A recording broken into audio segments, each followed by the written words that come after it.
എന്ത് തീരുമാനത്തിൽ എടുത്തുകൊണ്ട് പോയി എന്നുള്ളതെന്ന് എനിക്കറിയാം. കുട്ടികളുടെ ഭാവിയെ പറ്റി ചിന്തിച്ചോ മറ്റുള്ള കാര്യങ്ങളെ പറ്റി ചിന്തിച്ചോ എന്നുള്ളതെന്നും എനിക്കറിയാം. ഞങ്ങൾക്ക് ഭീഷണിയാണ് അവിടെ. ഇവൻ ഫോണിൽ കൂടെ വിളിച്ചെന്നിട്ട് ഭീഷണിപ്പെടുത്തി നിങ്ങളെ കുടുംബം തകർത്തി കളയും, എൻ്റെ ഇളയ മരുമോനെ വകവരുത്തി കളയും. ഇവളും പിന്നെ രാഹുലും കൂടെ വണ്ടിയിൽ പോണത് കണ്ട കൊച്ചുമോനെന്ന് പറഞ്ഞൊരു പയ്യനുണ്ട്, അവനെ വകവരുത്തി കളയും, അവന് ഇനി ജീവിതമില്ല. അപ്പോൾ ഇത്രയൊക്കെ പറയുമ്പോൾ ഞാൻ എങ്ങനെ ധൈര്യത്തിൽ അവിടെ എൻ്റെ ഇളയ മോളെ താമസിപ്പിക്കും? അത് രാത്രിയൊക്കെ ജോലിയും കഴിഞ്ഞ് വരണം. ഇവൻ ആ മുടുക്കിലോട്ടാണ് നിന്ന് വല്ല ആക്രമണം ചെയ്താൽ ഞങ്ങൾക്ക് എന്ത് ചെയ്യും? എന്തെങ്കിലും സംഭവിച്ചതിന് ശേഷം ഞങ്ങൾ അല്ല, വിജയകുമാരുടെ കൂടെ കൊച്ചുങ്ങൾ ഒരു കൊച്ച് +2 പഠിക്കുന്നവള് 5:30 ആവും സ്കൂള് വിട്ടു വരുമ്പോൾ. അത് കഴിഞ്ഞിട്ട് അവൾക്ക് ട്യൂഷനുണ്ട്.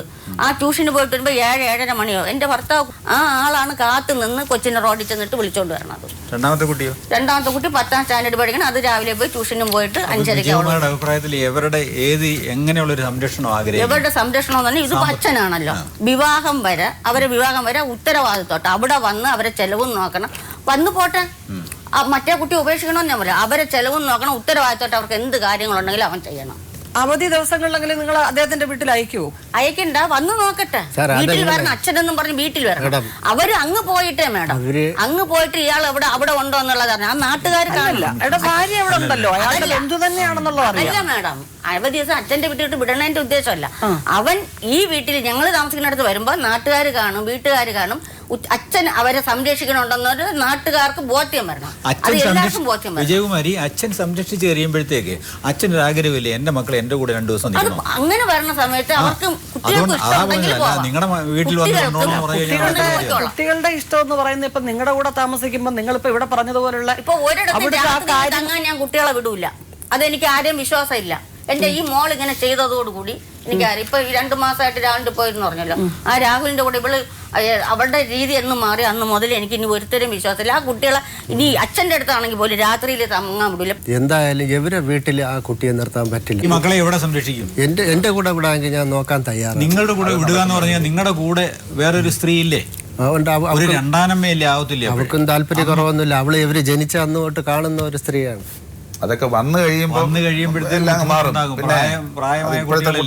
ഇപ്പൊ അവര് ഭയപ്പെടുന്നത് ആ കുട്ടി പോയിരിക്കുന്ന കഥാപാത്രമാണ്. തീർച്ചയായിട്ടും നിങ്ങൾ പോണം ശശി. നിങ്ങൾ കഴിയുന്ന ദിവസങ്ങളിലെല്ലാം നിങ്ങൾ പോണം, കാണാൻ, എന്തെങ്കിലും വാങ്ങിച്ചുകൊണ്ട് കൊടുക്കണം കുഞ്ഞുങ്ങൾക്ക്. ആ കുഞ്ഞുങ്ങൾക്ക് ഒരു സ്നേഹം എന്റെ അടുത്ത് വരട്ടെ മേഡം. തീർച്ചയായിട്ടും അങ്ങോട്ടും വരും. എന്റെ അടുത്ത് വരാനോ അവരോട് സംസാരിക്കാനോ ഉള്ള അവസരം പോട്ടെ. ഉറപ്പ് തരുന്നു, ഞങ്ങൾ അതിനുള്ള സംവിധാനം ഞങ്ങൾ ഒരുക്കി തരുന്നു. എന്തായാലും ഇവരുടെ വീട്ടിൽ നിർത്താൻ അത് ശരിയുള്ള സേഫ്റ്റി അല്ല. ഇപ്പൊ ഇങ്ങനെ ഈ ഒരു പയ്യന്റെ കൂടി പോയെന്ന് പറയുന്നു. അല്ല, ഇങ്ങനെ പോയെന്ന് പറഞ്ഞു. നിങ്ങൾക്ക് ജീവിക്കാം, അവർക്ക് ജീവിക്കണ്ടേ? അല്ലെങ്കിൽ ഞാൻ നോക്കാന്ന് പറഞ്ഞു. എന്തിനു നോക്കാം? ഈ 6 കൊല്ലം കൊണ്ട് നിങ്ങൾ എന്ത് ചെയ്ത് നോക്കാതെ? ഈ 6 വർഷം ആ വീട്ടിൽ ജീവിച്ചപ്പോ വേറെ കാക്കയൊന്നും കുത്തിക്കൊണ്ട് പോയില്ലല്ലോ. പോയോ? നിങ്ങളിപ്പോ പറഞ്ഞുകൊണ്ടിരുന്ന കാര്യം എന്ന് പറഞ്ഞാൽ ഇത് ഈ പൈസ കൊണ്ടുപോവുക, പിന്നെ ആഴ്ചയിൽ അവർക്ക് എന്താണ് ചെലവ്, അവരുടെ സ്കൂളിൽ പോവുക. ഞാനാണ് അച്ഛൻ, പോയി കാര്യങ്ങള് അവരുടെ സംരക്ഷണം സുരക്ഷിതത്വം ഉറപ്പാക്കുക. നിങ്ങൾ അവിടെ കൂടെ അവിടെ ചെല്ലുമ്പോഴത്തേക്ക് ഇവരെ നോക്കാനും കാണാനും ചോദിക്കാനും ആളുണ്ട് എന്നുള്ളൊരു ബോധ്യം വന്നു കഴിഞ്ഞാൽ രാഹുലല്ല ഒരു ഹുല്ലും അവിടെ വരത്തില്ല. അച്ഛനുണ്ട് സംരക്ഷിക്കാൻ തോന്നിയാൽ വരത്തില്ല ശശി. പിന്നെന്താ അറിയാവോ, നിങ്ങളെ എല്ലാ കാര്യത്തിലും പെൺകുട്ടികളാണ്. അച്ഛൻ എന്ന് പറയുന്നത് വലിയൊരു സപ്പോർട്ടാണ്. അവരുടെ ജീവിതത്തിൽ അവർ ആദ്യം കാണുന്ന ഹീറോ എന്ന് പറയുന്ന അച്ഛനാണ്. അപ്പോൾ അച്ഛൻ സ്കൂളിൽ വരുന്നുണ്ട്, ആവശ്യങ്ങൾ നടത്തുന്നുണ്ടെന്ന് തോന്നി കഴിയുമ്പോൾ സ്വാഭാവികമായിട്ടും അവർ നാളെ നിങ്ങളുടെ കൂടെ പുറത്തു വരും, നിങ്ങളുടെ വീട്ടിൽ വരും. ഒരു കുഴപ്പമില്ല. ഇപ്പൊ 6 വർഷത്തിനിടെ നിങ്ങൾ ഒരു തവണ പോലും കുഞ്ഞുങ്ങളെ കാണാൻ പോയില്ല? കണ്ടിട്ടുണ്ട്. ഊട്ടമ്പല സ്കൂളിൽ ചെന്നപ്പോഴും ഈ രണ്ടാമത്തെ കൊച്ച് പിന്നെ ഓടിക്കളഞ്ഞ് എന്റെ അടുത്ത് വന്നില്ല. പിന്നെ എന്റെ ഒരു ശേഷാറിയിൽ അവര് കല്യാണത്തിന് വന്നപ്പോഴും ഞാൻ ഇവര് രണ്ടുപേരെയും വിളിച്ചു, അന്നും വന്നില്ല. പെൺകുട്ടികളെ സംബന്ധിച്ചിടത്തോളം അമ്മയെ ഉപേക്ഷിച്ച് വേറൊരു സ്ത്രീയുടെ കൂടെ പോയി ജീവിക്കുന്ന അച്ഛനെ കുറിച്ചൊരു നല്ല ചിത്രം ഉണ്ടാവാൻ വലിയ ബുദ്ധിമുട്ടാണ്. ഗതികേട് കൊണ്ട് അച്ഛനെ ചുറ്റിപ്പറ്റി നിൽക്കുമായിരിക്കുമെങ്കിലും എൻ്റെ അമ്മയെ ഉപേക്ഷിച്ചാണല്ലോ ഇയാൾ വേറൊരു സ്ത്രീയുടെ കൂടെ വരും. പ്രസവിച്ച അമ്മയോട് തോന്നുന്ന ആ ഒരു സംഗതി വേറെ ഉണ്ടാവാൻ സാധ്യതയില്ല. പക്ഷേ ഇത് മാറും ശശി, ഇത് മാറും. കുറേശ്ശെയായിട്ട് അത് മനസ്സിൽ നിന്ന് അങ്ങ് മാറും. അമ്മയുടെ ജീവിതത്തിന് പോയി, അച്ഛൻ അതുപോലെ തന്നെ അച്ഛൻ്റെ ജീവിതത്തിലേക്ക് പോയി. നമ്മൾ ആ ഒരു രീതിക്കാവും കുഞ്ഞുങ്ങൾ. ഈ ഒരു വ്യക്തിനെ മാത്രമല്ല, അച്ഛനെന്ന് പറയുന്ന ഈ ഒരു വ്യക്തിനെ മാത്രമല്ല പറയേണ്ടത്, രാധികയ്ക്ക് അറിയായിരുന്നല്ലോ. അല്ല, ഇത്രയും അപകടം പിടിച്ച സംഗതി നിങ്ങൾ എന്താ ചെയ്യുന്നത്? ആയുള്ളൂ പോയിട്ട്. അവക്ക് ഇതിന് മുമ്പ് ശശി ഇവള് നല്ല ചെറുപ്പത്തിൽ 2004 ഇട്ടിട്ട് പോയി, 2002 ഇട്ടിട്ട് പോയി. അന്ന് മുതൽ ഇവൻ വീട്ടിൽ കൊണ്ടാക്കാൻ പോവുകയും ചെയ്യുന്നെ. അപ്പോഴെന്നെ ചുറ്റുവട്ടത്തുള്ളവർ പറഞ്ഞിട്ടുണ്ട്, ഈ കൊച്ചായതുകൊണ്ട് മര്യാദയ്ക്ക് അടങ്ങി. വേറെ വല്ല പെമ്പിളരാണെങ്കിൽ ഇവൻ പോണതിന്റെ പിറകെ അവളും പോയനെ. അന്നൊന്നും പോവാത്ത രാധിക ഈ കുട്ടികൾ തല മുതിർന്നപ്പോൾ പോയതിലാണ് എനിക്ക് ഇവളോട് ദേഷ്യവും വാശിയും. കാരണം ഞാൻ എന്നിട്ട് പറഞ്ഞു, +2-നും 10-ലും പ്രധാനപ്പെട്ട ക്ലാസ്സിൽ പഠിക്കുമ്പോൾ ഈ കുട്ടികളെ ജീവിതം ഇരുട്ടടച്ചിട്ടല്ലേ മേഡം ഈ പെൺകുട്ടി പോയ. ഇവളെ കൊല്ലാനുള്ള വാശിയുണ്ട് എനിക്ക്, കൊല്ലാൻ. സത്യത്തിൽ ഇവിടെ ആയിട്ട് ഇത്രയും അടങ്ങിയിരിക്കുന്നത്. അല്ലെങ്കിൽ ഇവളെയും കൊന്നിട്ട് ഞാൻ ചത്ത കളഞ്ഞ അത്ര വാശിയുണ്ട്.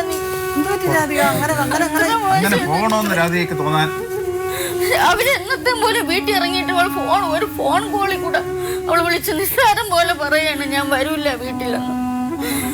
അപ്പൊ അതിനുള്ള അവളെ മാനസികാവസ്ഥ എന്തെന്ന് എനിക്ക് അറിഞ്ഞൂടാ. പക്ഷെ ആ രാധിക പറയണം വിജയകുമാരി, രാധിക പറയണം, എന്തുകൊണ്ട് ഇങ്ങനെ ഇത്രയും കുഴപ്പക്കാരനായിട്ടുള്ള ഒരാളിന്റെ കൂടെ പോകാൻ എന്തുകൊണ്ട് രാധികയ്ക്ക് മനസ്സ് വന്നു?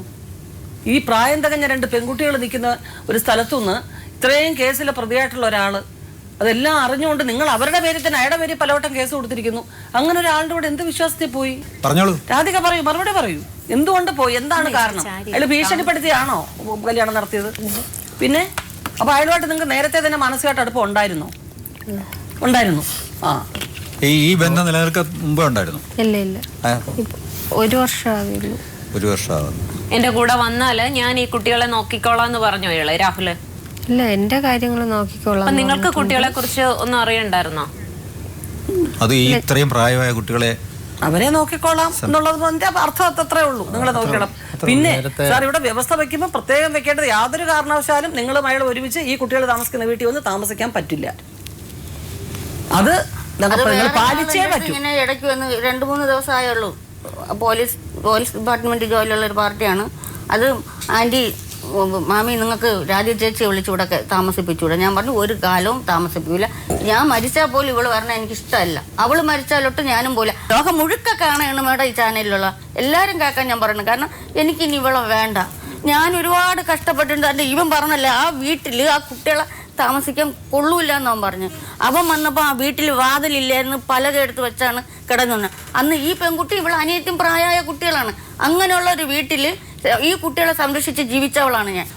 അപ്പോഴൊന്നും ഇവന് പരാതിയില്ലേ? അല്ല, അത് നമ്മൾ മുഖവിലേക്ക് എടുക്കുന്നില്ലല്ലോ വിജയകുമാരി. ആ സംഗതി നമ്മൾ മുഖവിലേക്ക് എടുക്കില്ല. പക്ഷെ നിങ്ങൾ ഉറപ്പ് തരണം, ആ കുട്ടികളുടെ അമ്മയാണെന്നുള്ള രീതിയിൽ നാളെ അവകാശപൂർവ്വം നിങ്ങൾ വിവാഹം ചെയ്ത ആളുമായിട്ട് വന്ന് ആ വീട്ടിൽ താമസിക്കാൻ സാധിക്കില്ല. അത് വിജയകുമാരി ഉറപ്പുവരുത്തണം. രാധികയും രാഹുലിനെയും അവിടെ വരില്ല. ഇവര് വരാൻ പാടില്ല. ഇവര് ആ കുട്ടികളെ ഇവള് കാണാനും പോലും പാടില്ല. കാണുന്നതിനുള്ള എനിക്ക് അതാണ് എന്റെ അഭിപ്രായം. ഇവള് കാണുപോലും ചെയ്യരുത്. കാരണം ആ കുട്ടികളെ മനസ്സ് വീണ്ടും വ്യാകുലപ്പെടുകയാണ് ചെയ്യുന്നത്. സാർ, നിങ്ങൾക്ക് ഒറ്റയ്ക്ക് വരാം, വന്ന് കാണാം, കുട്ടികളെ കണ്ടിട്ട് കുറച്ചു നേരം ചെലവാക്കിയിട്ട് പോവാം. ഈ 2 മാസത്തിനിടയ്ക്ക് ഇവര് വരാറുണ്ടായിരുന്നു മക്കളെ കാണാൻ? കുട്ടികളെ വിളിച്ചാൽ ഫോൺ പോലും എടുക്കൂല. അവളെ കട്ട് ചെയ്യും. കുട്ടികളെ കാര്യം പറയുമ്പോഴേ അവൾ കട്ട് ചെയ്യും. അപ്പൊ അവൾക്ക് അതിന്റെ ടെൻഷൻ ഉണ്ടെന്നുള്ളതാണ്. കട്ട് ചെയ്ത് കളയും കുട്ടികളെ കാര്യം. അടി പിള്ളേരെ നീ എന്ത് ചെയ്യണം? ഓണത്തിന് ഉത്തരാടത്തിന്റെ അന്ന് ഞാൻ വിളിച്ചു. എനിക്ക് തീരെ വയ്യാതെ കിടപ്പായിരുന്നു. ഈ രാധിക എന്താ ഒന്നും മിണ്ടാതിരിക്കുന്നത്? വിളിച്ചപ്പോഴത്തേക്ക് ഇതാണ് രാധികയുടെ നാച്ചുറൽ ആയിട്ടുള്ള സ്വഭാവം. ഇവ എന്ത് ചെയ്താലും മിണ്ടൂല, ഞാൻ എന്ത് ചെയ്താലും മിണ്ടില്ല, ഇനി ഒരാൾ എന്ത് ചെയ്താലും. എന്താ രാധികന് മറുപടി വരാതെ? രാധിക കുഞ്ഞുങ്ങളെ കാണണ്ടേ? രാധിക ഇതിന്റെ ഉത്തരം പറയണം. രാധിക, നിങ്ങൾ എന്താണ് ഇനി നിങ്ങളുടെ ഫ്യൂച്ചറിലോട്ടുള്ള നിങ്ങളുടെ പ്ലാൻ എന്ന് അറിഞ്ഞിട്ട് വേണം നമുക്കിവിടെ തീർപ്പാക്കാനായിട്ട്. നിങ്ങൾ എന്താണ്, നിങ്ങൾ 2 മാസമായിട്ട് കുഞ്ഞുങ്ങളെ കണ്ടിട്ടില്ല, നിങ്ങൾ ഫോൺ ചെയ്തിട്ടില്ല, നിങ്ങൾക്ക് അവരെ വേണ്ട. മനസ്സിലായോ? കാരണം നാളെ ആ കുഞ്ഞുങ്ങളുടെ മുമ്പിൽ അച്ഛൻ നിരന്തരം അവിടെ വരികയും ഈ പറഞ്ഞ നിങ്ങളുടെ അയാൾ ആ പരിസരത്ത് വരികയും ചെയ്യുമ്പം ഒരുപാട് കുഴപ്പങ്ങൾ ഉണ്ടാവാതിരിക്കാനായിട്ടാണ് പറയുന്നത്. കുട്ടികളുടെ സേഫ്റ്റി മാത്രമല്ല, ഇദ്ദേഹം മിക്കവാറും ദിവസങ്ങളിൽ അവിടെ വരും, കുഞ്ഞുങ്ങളുടെ കാര്യം അന്വേഷിക്കും, ചെലവിന് കൊടുക്കും, എല്ലാം ചെയ്യുകയും ചെയ്യും.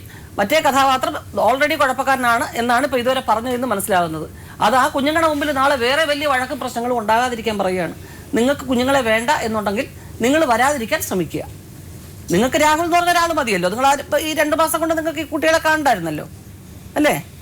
മറുപടി പറയൂ രാധിക. മൗനമായിട്ടിരിക്കുന്ന ഒന്നിനും ഒരു ബുദ്ധിയല്ല. നിങ്ങൾ പറയൂ,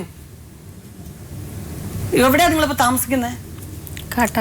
കാട്ടാക്കട. അയാൾ എന്ത് ജോലി ചെയ്യുന്നു? വണ്ടി ഡ്രൈവറാണ്. അയാൾ സ്നേഹമായിട്ട് നോക്കുന്നുണ്ടല്ലോ, നിങ്ങളെ സംരക്ഷിച്ചോളാന്ന് അയാൾ പറഞ്ഞു. പിന്നെ ഉപദ്രവിക്കുന്നു പറഞ്ഞ നിങ്ങളുടെ ദേഹമൊക്കെ കരിനീലിച്ച് കിടക്കുവാണ്. അങ്ങനെ കേസ് കൊടുത്ത് കേസ് കോടതി കിടന്നു. ഈ ഇടയ്ക്ക് മുഖമൊക്കെ നീരടിച്ച് ഈ ചുണ്ടൊക്കെ പൊട്ടിയിരുന്നു. നിങ്ങൾ അവിടെ സുരക്ഷിതയാണോ? അയാളുടെ അതെ ഒരു പ്രശ്നവുമില്ല. ഈ കുട്ടികളെ നിങ്ങൾ എങ്ങനെ സംരക്ഷിക്കും? കുട്ടികളെ സംരക്ഷിക്കാൻ നിങ്ങൾക്ക് ഉദ്ദേശം വല്ലതും ഉണ്ടോ? കുട്ടികളെ കാണണമെന്നോ കുട്ടികളെ സംരക്ഷിക്കണമെന്നോ അവരുടെ പഠിപ്പോ അവരുടെ ജീവിതമോ എന്തെങ്കിലും?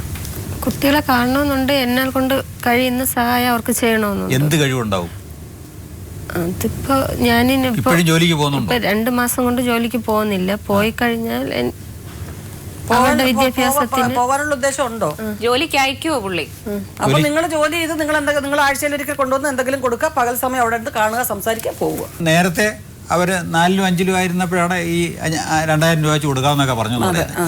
അപ്പോൾ അത് ഞങ്ങൾ മനസ്സിലാക്കുന്നുണ്ട്. നിങ്ങൾക്കൊരു ഭാര്യയും ഒരു കുട്ടിയും വേറെ ഉണ്ട് എങ്കിൽ തന്നെ നിങ്ങളുടെ കഴിവ് അനുസരിച്ച് എത്ര വരെ പോകാം? അത് ഇപ്പൊ ഇതിന് 2500 മാസം 2500 വെച്ച് 2 പേർക്കും 2000, അപ്പൊ 5000 രൂപ. 5000 രൂപ എത്ര കൊടുക്കും രാധിക പറയൂ? എനിക്ക് 8000 രൂപ അടുപ്പിച്ച് ശമ്പളം കിട്ടുള്ളൂ. 8000. അതില് പകുതി അതല്ല അല്ല, അതിൽ കൂടുതൽ എന്നെ കിട്ടുകയാണെങ്കിൽ ഞാൻ അത് കൊടുക്കാം. അപ്പൊ ഇപ്പൊ 4 രൂപ. ഇപ്പൊ 4 രൂപ കിട്ടുന്ന മുറ അത് നിങ്ങൾക്ക് ചെയ്യാനുള്ള മനസ്സുണ്ടാവും. ഞങ്ങളിപ്പോ വ്യവസ്ഥ ചെയ്യുന്നത് പറഞ്ഞു കഴിഞ്ഞാൽ നിങ്ങൾ രാഹുലും ഒത്ത് ഒരു കാരണവശാലും ഈ വീട്ടിൽ വരാൻ പാടില്ല. നിങ്ങൾ വന്ന് കുട്ടികളെ കാണാം. ഞങ്ങൾക്കൊരു ശല്യത്തിന് അവൻ വരാൻ പാടില്ല. രാഹുൽ ഒരു കാരണവശാലും ഈ വീട്ടിൽ വരാൻ പാടില്ല. അതിനുള്ള അവസരം നിങ്ങൾ ഒരുക്കരുത്. അത് 100% ഉറപ്പ് നമ്മളിവിടെ രേഖപ്പെടുത്തും. അത് അങ്ങനെ നിങ്ങളിങ്ങനെ പറഞ്ഞിട്ടുണ്ടെങ്കിലും ആ ഒരു അവസ്ഥയുണ്ട്. രാധികയോടും ശശിയോടും രണ്ടുപേരോടും ചർച്ച ചെയ്തതിൻ്റെ അവസാനം അവരുടെ സമ്മതത്തോടു കൂടി തീർപ്പ് റെഡിയാക്കിയിട്ടുണ്ട്. സാർ വായിക്കാൻ. സാർ ചർച്ചകളുടെ അവസാനം ഉരുത്തിരിഞ്ഞ കാര്യങ്ങൾ ഒരു അവാർഡ് രൂപേണ ഇവിടെ ഞങ്ങൾ എഴുതി തയ്യാറാക്കിയിട്ടുണ്ട്. ഈ അവാർഡ് എന്ന് പറയുന്നത് ഒരു സിവിൽ കോടതിയുടെ വിധിന്യായമാണ്. ഈ വിധിന്യായത്തിൽ നിന്നും വാദിക്കോ പ്രതിക്കോ അല്ലെങ്കിൽ മറ്റാർക്കെങ്കിലുമോ പിന്മാറാനോ പിന്തിരിയാനോ സാധിക്കത്തില്ല. ഈ വിധിയിൽ നിന്നും ആരെങ്കിലും പിന്തിരിഞ്ഞു കഴിഞ്ഞാൽ അത് ആ വിധി നടത്തി കിട്ടുന്നതിന് വേണ്ടിയിട്ട് വിധി നടപ്പിന് വേണ്ടി മാത്രം ഒരു കോടതിയെ സമീപിക്കാം. കുട്ടികളുടെ സംരക്ഷണം ഇപ്പോൾ ഏറ്റെടുത്തിരിക്കുന്ന കുട്ടികളുടെ അമ്മയുടെ അമ്മ അവരാണ് കുട്ടികളുടെ സംരക്ഷണയ്ക്ക് ന്യായയുക്തമായ നടപടികൾ വേണമെന്നും പറഞ്ഞ് നമ്മളെ സമീപിച്ചത്.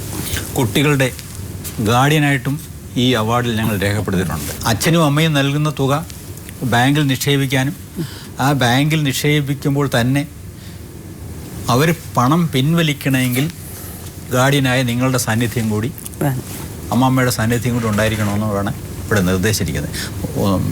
ഏതെങ്കിലും കാരണവശാൽ അത് വിധി നടപ്പാക്കിയില്ല, വിധിപ്രകാരം പണം നൽകുന്നില്ല എന്ന് കണ്ടു കഴിഞ്ഞാൽ അവർക്കെതിരെ കോടതിയെ സമീപിക്കും. അപ്പോൾ അതിൻ്റെ ആ വിധിന്യായം ഞാൻ ഒന്ന് വായിക്കുകയാണ്. കേസ് കാര്യങ്ങൾ ഹർജിക്കാരിയും മകളും മകളുടെ ഭർത്താവ് ശശി വിശദമായി ചർച്ച ചെയ്ത് താഴെ പറയുന്ന വ്യവസ്ഥകൾക്ക് വിധേയമായി തീർപ്പ് കൽപ്പിച്ചിട്ടുള്ളതാണ്. ഒന്നാമത്തേത്, ശശിയും രാധികയുമായുള്ള വിവാഹബന്ധത്തിൽ ജനിച്ചിട്ടുള്ള ശ്രീലക്ഷ്മി, രേഷ്മ എന്നീ കുട്ടികളുടെ തുടർന്നുള്ള സംരക്ഷണ ചുമതല ഇരു കൂട്ടരും ഇന്നേ ദിവസം ഏറ്റെടുത്തിട്ടുള്ളതാണ്. അതുപ്രകാരം പിതാവ് ശശി പ്രതിമാസം 5000 രൂപയും മാതാവ് രാധിക 4000 രൂപയും നൽകാമെന്ന് സമ്മതിച്ചിട്ടുള്ളതാണ്. നമ്പർ 2, കുട്ടികളുടെ പേരിൽ സമീപത്തുള്ള ബാങ്കിൽ ജോയിൻ്റ് അക്കൗണ്ട് തുടങ്ങി മാതാപിതാക്കൾ നൽകാമെന്ന് സമ്മതിച്ചിട്ടുള്ള തുക അതാത് മാസം തന്നെ ബാങ്കിൽ നിക്ഷേപിക്കേണ്ടത്. മൂന്നാമത്തെ, കുട്ടികൾ രണ്ടും മൈനറാകിയാൽ ഇപ്പോൾ അവരെ സംരക്ഷിക്കുന്ന അവരുടെ അമ്മയുടെ അമ്മ വിജയകുമാരി അല്ലേ, വിജയകുമാരിയെ ഗാർഡിയനായി പ്രവർത്തിക്കേണ്ടതാണ്. അതിന് ചുമതലപ്പെടുത്തിയിരിക്കും. 4, ബാങ്കിൽ നിന്നും പണം കുട്ടികൾ പിൻവലിക്കുന്നതിന് ഗാർഡിയൻ്റെ സാന്നിധ്യം കൂടി ഉണ്ടായിരിക്കുന്നതാണ്. സ്കൂൾ അവധി ദിവസങ്ങളിൽ മാസത്തിൽ കുറഞ്ഞത് 2 ദിവസമെങ്കിലും കുട്ടികളെ പിതാവിനോടൊപ്പം വിട്ടു നൽകേണ്ടതും അന്നേ ദിവസം വൈകിട്ട് തന്നെ തിരികെ പിതാവ് കുട്ടികളെ അമ്മാമ്മയുടെ വീട്ടിലെത്തിക്കേണ്ടതുമാണ്. കുട്ടികളുടെ അമ്മയും കുട്ടികളെ മാസത്തിൽ 2 തവണ കുട്ടികളുടെ സൗകര്യം കൂടി കണക്കാക്കി, വിദ്യാഭ്യാസ സൗകര്യം കൂടി കണക്കാക്കി അവരെ സന്ദർശിക്കുന്നതിന് അനുവാദം ഉണ്ടായിരിക്കുന്നതാണ്. രാധികയുടെ കൂടെ ഇപ്പോൾ താമസിക്കുന്ന രാഹുൽ എന്ന് വിളിക്കുന്ന ശ്രീരാജ് കുട്ടികൾ ഇപ്പോൾ താമസിക്കുന്ന വീട്ടിൽ വരികയോ കുട്ടികളെ സന്ദർശിക്കാനോ പാടില്ലാത്ത ഇത്രയും കാര്യങ്ങളാണ് എഴുതിയിരിക്കുന്നത്. രണ്ട് കൂട്ടർക്ക് ഇതിൽ കൂടുതലായിട്ട് എന്തെങ്കിലും ചേർക്കണമെന്നോ എന്തെങ്കിലും കുറവ് ചെയ്യണമെന്ന് അഭിപ്രായമൊന്നുമില്ലല്ലോ. അപ്പോൾ ഈ ഒരു വിധിയാണ് ഞങ്ങളിവിടെ ഇന്ന് ഈ ശ്രീരാജിൽ നിന്ന് ഈ പിള്ളേർക്ക് വേറെ യാതൊരു വിധത്തിലുള്ള പറഞ്ഞിട്ടുണ്ട്. നിങ്ങളുടെ വീട്ടിൽ വരികയോ മറ്റെവിടെയെങ്കിലും മറ്റുള്ള സ്ഥലത്ത് സന്ദർശിക്കാനോ പാടില്ല. അപ്പോൾ ഇതിന് വിരുദ്ധമായിട്ട് ശ്രീരാജ് പ്രവർത്തിക്കുകയാണെങ്കിൽ നിങ്ങൾക്കും പരാതി കൊടുക്കാം, പോലീസിൽ തന്നെ പരാതി കൊടുക്കുക. ഇതിൻ്റെ ഒരു കോപ്പി എടുത്ത് എപ്പോഴും വെച്ചേക്കണം. അപ്പോൾ പോലീസ് പറഞ്ഞാൽ ഇങ്ങനെ വിധിയായിട്ടുള്ളതാണ്, ഇങ്ങനെ കാര്യങ്ങൾ കോടതി എല്ലാ വശങ്ങളും പരിഗണിച്ച ശേഷമാണ് ഇങ്ങനെ വിധി ഉണ്ടായിട്ടുള്ളത്. അതിന് വിരുദ്ധമായിട്ട് ഇയാൾ പ്രവർത്തിക്കുന്നു, അതിനെ തടയണമെന്ന് പറഞ്ഞ് പോലീസ് പരാതി കൊടുക്കുന്നതാണ്. എന്തായാലും ഇന്ന് വിജയകുമാരി അവർ ജീവിതത്തിൽ വളരെ ആത്മാർത്ഥമായിട്ട് തന്നെ മക്കളെ വളർത്തുകയും സംരക്ഷിക്കുകയും മക്കളെക്കാൾ സ്നേഹമായിട്ട് അവരുടെ മക്കളെ വളർത്തുകയും ആ കുഞ്ഞുങ്ങൾക്ക് നീതി കിട്ടാൻ വേണ്ടി ഈ വേദി വരെ എത്തുകയും ചെയ്തു. ഒരു പരിധി വരെ അവർക്ക് മനസ്സിന് സന്തോഷമായിട്ടുണ്ടെന്ന് ഞങ്ങൾ വിശ്വസിക്കുന്നു. ഒരു വിഷയം അതിൻ്റെ ഇടയ്ക്ക് വേറൊരു കാര്യമാണ് വിട്ടുപോയി പറഞ്ഞോളൂ. ഇവരുടെ രണ്ടുപേരും നേരത്തെയുള്ള ബന്ധം വേർപെടുത്താതെ തന്നെ വേറൊരു ബന്ധത്തിൽ രണ്ടു കൂട്ടരും ഒരേ രീതിയിൽ തുടർന്നുകൊണ്ടിരിക്കുകയാണ്. അപ്പോൾ നിങ്ങൾക്ക് അത് നിയമപരമായിട്ട് ഞാൻ നേരത്തെ ഇവിടെ സൂചിപ്പിച്ചാണ്, നിങ്ങൾ ചെയ്തത് തെറ്റാണ്, അവർ ചെയ്യുന്നത് തെറ്റാണെങ്കിലും നിയമം അവരെ ശിക്ഷിക്കാനുള്ള വ്യവസ്ഥയില്ല. പക്ഷേ അവരുടെ കൂടെ താമസിക്കുന്ന ആളിനെ ശിക്ഷിക്കാനുള്ള വ്യവസ്ഥയുണ്ട്. അത് മതി, അതോടുകൂടി അവരും അനാധീനമാകത്തില്ലേ. അപ്പോൾ ആ ഒരു അവസ്ഥ മാറ്റി കിട്ടുന്നതിന് വേണ്ടി മാറി താമസിക്കുകയാണ്. നിങ്ങൾക്കുണ്ട് ഭാര്യ, അവർക്കൊരു ഭർത്താവുമുണ്ട്. അപ്പോൾ നിങ്ങളുടെ ആ ബന്ധം, നേരത്തെയുള്ള വിവാഹ ബന്ധം വേർപെടുത്തി കിട്ടുന്നതിന് രണ്ടു കൂട്ടരും തയ്യാറാണെങ്കിൽ ഫാമിലി കോടതിയിൽ നിങ്ങൾ അപേക്ഷ കൊടുത്തു കഴിഞ്ഞാൽ 6 മാസത്തിന് ശേഷം നിങ്ങളുടെ ബന്ധം അന്നും നിങ്ങളുടെ മനസ്സിന് മാറ്റം വന്നിട്ടില്ലെങ്കിൽ ബന്ധം വേർപെടുത്തി തരും.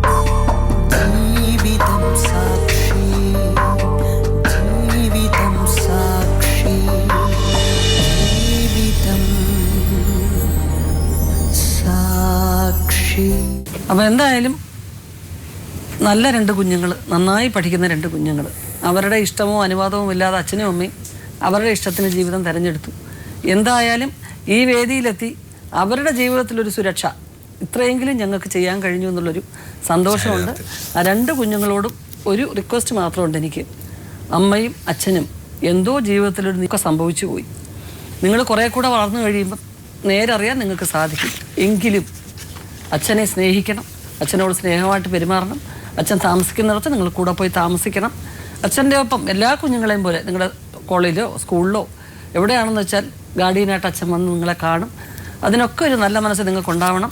ഇതുവരെ സംഭവിച്ച കാര്യങ്ങൾ അമ്മയുടെ വീട്ടിൽ അമ്മയുടെ ആൾക്കാരൊക്കെ സംസാരിക്കുന്നത് മാത്രം കേട്ടുകൊണ്ട് നിങ്ങൾ അച്ഛനെ വെറുക്കരുത്. അച്ഛൻ്റെ സാന്നിധ്യം അനിവാര്യമാണെന്ന് അമ്മാമ്മയ്ക്ക് മനസ്സിൽ തോന്നിയിരിക്കുന്നു. അതെ അതെ, അച്ഛൻ്റെ പ്രസൻസ് അനിവാര്യമാണ്, കൂടെ ഉണ്ടായിരിക്കണമെന്നുള്ള ഒരു തിരിച്ചറിവ് അമ്മാമ്മയ്ക്ക് വന്നുകൊണ്ടാണ് അമ്മാമ്മ ഞങ്ങളെ സമീപിച്ചിരിക്കുന്നത്. കാരണം ഉത്തരവാദിത്തമായിട്ട് അധികാരപൂർവ്വം നിങ്ങളുടെ കാര്യങ്ങളെല്ലാം നടത്താൻ അച്ഛനിൽ കവിഞ്ഞൊരു വ്യക്തി വേറെ ഇല്ല ഈ ലോകത്ത്.